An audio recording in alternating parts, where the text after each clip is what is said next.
நான் உங்கள் சிப்பி பாறை ஜோதிடர் சாதி ராகவன் ஜெயபாலாஜி.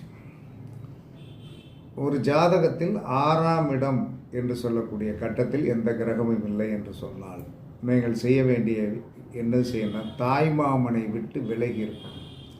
அம்மாவுக்கு அடுத்த பிறந்த சித்தி, அம்மாவுக்கு அடுத்த தங்கச்சி, அந்த சித்தியவும் விலகி இருக்கணும். தாய்மாமனை விலகி இருக்கணும்.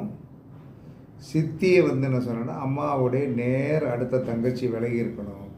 நோயாளிகளுக்கு உதவி செய்யணும். இந்த நோயாளிகளுக்கு உதவி செய்கின்ற கிழமை என்ன என்று சொன்னால், லக்கணத்திற்கு 6 என்ன கிழமையோ அந்த கிழமையில் உதவி செய்யணும். இப்படி ரெகுலராக பண்ணி வந்தீங்கன்னா கண்டிப்பாக உங்களுக்கு எந்தவித பாதிப்பு தன்மைகளும் கண்டிப்பாக இருக்காது. அதுக்கடுத்து 7வது கட்டம் என்று சொல்லக்கூடிய களத்திரஸ்தானம் நமக்கு எம்டி கட்டமாக இருந்தால் சமுதாய ரீதியாக வேலை செய்கின்ற தூய்மை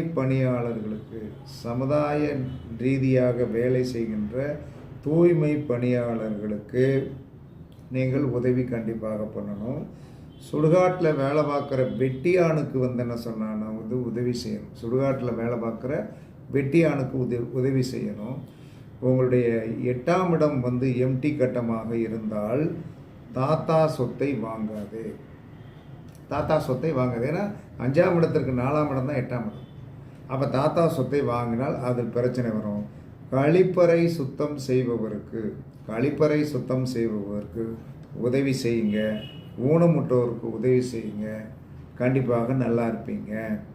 அதுக்கு எடுத்து 9ஆம் இடம் எம்டி கட்டமாக இருந்தால் தந்தையை விட்டு விலகி இருக்கணும்.